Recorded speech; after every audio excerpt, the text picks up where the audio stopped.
Hi, everyone. I'm Mandi Gunsberger, founding advisor with Climate Salad. And today I'm really excited to be talking to Chris Hitchen over at Possible Ventures. I'd like to begin by acknowledging the traditional owners of the land in which we meet today and pay my respect to our elders past and present. So Chris Hitchen is a founder and managing partner of Possible Ventures. He's an Australian entrepreneur and investor. He's built and sold businesses including Get Price, Next Commerce, and Hint. And he's also invested in more than 100 startups and worked as venture partner with prominent VC funds before establishing Possible Ventures. So we're very excited to be talking to Chris today. How are you? Great to be here, Mandy. I'm well, thanks. Excellent. So I think let's just get started. And I might just ask you, what sets Possible apart from other venture capitalists out there? There's quite a few, Australia and abroad, and I know you're an international VC, and I'd just love to know, what sets you apart and what's the Possible philosophy? Thanks, Mandy. So Possible was actually born from the idea that we feel like technology can be a force for great good and for change in the world for people on the planet. And the background to Possible was that I had invested for many years as an angel investor, and also as a venture capitalist, as a venture partner working with larger funds. And I really saw two things. On the angel side, it was very difficult to scale and do enough deals as an angel to get the sort of diversification that you really should have investing in early stages. And it was also quite lonely, to be honest. And on the fund side, fund sizes have been getting significantly bigger for some time now. And as a result, funds typically need a certain level of ownership in the companies they invest in. And that's somewhere between 10 and 15% as best practice. And that's become increasingly hard to get.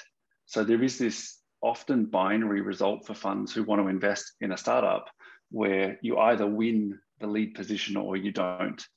And I saw this happening and thought, what if you could just invest in more of these great companies and take the best of being an angel investor, which is typically around speed and decision-making and direct support for founders, and marry that with the best of the fund model, which provides a little bit of efficiency and some scale. And the result was Possible Ventures. And I guess the thing that sets us apart is that we're small, and the idea of a micro fund is something that we're very committed to. It means that over time, the size of our core funds won't continue to increase rapidly. And I think it's important in terms of how you invest in the early stages. And we typically can write smaller checks than what larger funds would write. And then maybe the other really critical thing that's different about our model is that our investors are all entrepreneurs and angel investors themselves, rather than large institutions. And we have a couple of hundred investors now all around the world who are putting their capital and time into work to support the portfolio companies. And that allows us as a small team to scale. Amazing. No, that's great. Talking about, early investment, how early, I know this is a question a lot of founders ask, is how early is too early to come to you guys? So, should they be approaching you at ideas stage or wait until they've got either traction with customers or revenue? What's your sweet spot, or would you rather get in early, speak to them and find out what they're doing? Yeah, to be honest, the ideal stage to get to know a founder is before they've actually set the company up. And, we love backing people that we've known before. I think it's sometimes a longer process, right, to get to know someone if you haven't met them before. And, we're not, as a fund, we're not looking to lead rounds, but if the company hasn't taken investment before, we're happy to structure around with them. And so we have, we've invested at valuations as low as $2 million or euros. And that's really at the beginning of a journey with a founder. So we love to get to know founders even before they've founded. Oh, amazing. No, that's terrific. So another thing that I was interested in, and I know I find this a struggle being an investor as well, there's so much going on right now, whether it's AI, robotics, blockchain, genetic modification, it's a great time to be alive, and there's just so much happening in these areas. How do you decide which founders to back, and is there a philosophy around that? Yeah, so our approach, Mandy, is to focus on frontier technologies like the ones you just mentioned. And what we find is that often the sort of companies we want to back are harnessing more than one of those technologies, and there's this convergence of technology. So, is a company that's building direct air capture for, carbon reduction, is it a deep tech company? Is it a climate company? Is it an AI company? Is it a hardware company? It might be all those things. And I think it's the same within synthetic biology, or, you have this coming together of biology and computing that's new and makes, really new models possible. So we look for the convergence of those technologies. And in the end, it's about the brightest minds working with those technologies. So we're looking at underlying trends in those frontier technologies and saying, where are the smartest and brightest people going? What are they working on to solve big problems? And actually, that's where we focus, rather than predefining categories or sectors that we wish to invest in. That happens as well. But largely speaking, it's the convergence of those technologies and the types of people working on them to solve big problems. That's what we look for. Amazing. No, that's terrific. And definitely, I'm sure all our founders will be interested to know that it's not sector specific or anything like that. It's more people focused. Yeah, and which is what leads us to investing in, something in the crypto space, and then something in the psychedelic space, and then into synthetic biology. Yeah. These might seem ostensibly unrelated, but actually you've got common patterns throughout. Absolutely. No, I'm sure no 2 days for you is the same.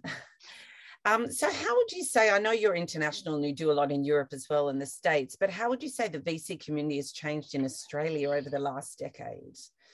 Yeah, so I've been away for the last 7 or 8 years, and I've seen a really great change, I guess, in the funds. I mean, of course, there's much more capital available. There are more funds, individual funds. I think you have a broader sector of the type of investor into those funds. Mm-hmm. You now have other founders who have sort of sold out of their companies and reinvesting in large venture capital funds, which is great. I think the type of people working at the funds has also become more diverse. And I was really glad to see, many more females in the industry, also females in lead partner positions.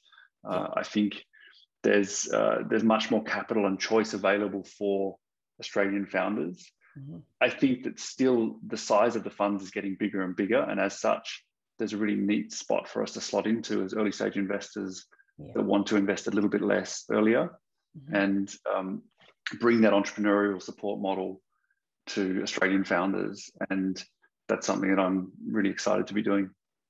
Amazing. I noticed you've also got the Possible Collective. Tell me a little bit about that and how that works. Yeah, so as I mentioned, most of our investors are entrepreneurs themselves who have either built and sold a company or are still building and selling a company.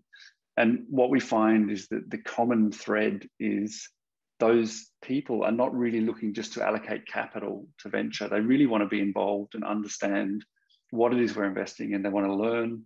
They want to lean in and help the companies that we work with. And so the Possible Collective points to this idea that we have, a couple of hundred people willing and able to help founders around the world that we back. And that might be in business development, it might be in recruiting, it might be with future investing rounds. But these are people that have solved problems before and are operators themselves. And I think that's a really unique thing. And it allows us to operate a smaller fund with a smaller team, but this incredible support network behind. And that could be, we have chief technology officers, chief product officers, we have founders and co-founders, we have private equity and venture capital partners, and we have people who work in industry at companies. And I think that really sets us apart. Yeah, absolutely. So then these people that are part of the collective, they just put up their hand and say, yep, I know about that. I'm happy to help this person. Yeah, we try to buddy them essentially with fantastic. Someone that's either geographically located close to them or that's thematically close to the topic that company's doing. And we find that's a really powerful way to make the network work. Yeah, no, that's great. And as you say, smaller staff, smaller, system, and then you've just got this big group of people you can lean on, which is awesome. That's right. And then we've got time for, I think, one more question, but big question though, what excites you about the future?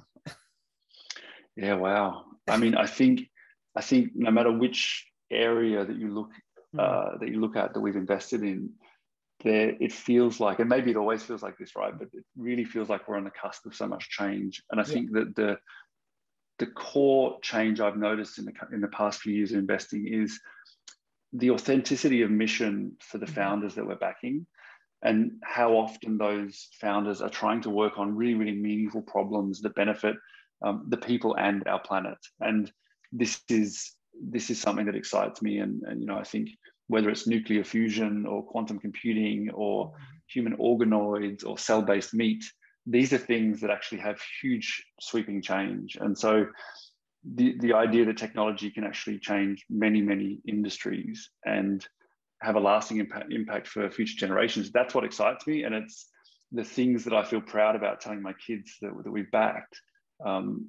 It's probably also a change from my side as an investor. I went from thinking, is this something that's going to return lots of money, to, do I have a sort of visceral reaction to this? Do I feel the authenticity of the mission? And I think that I'm seeing much, much more these days. And that's what excites me day in, day out.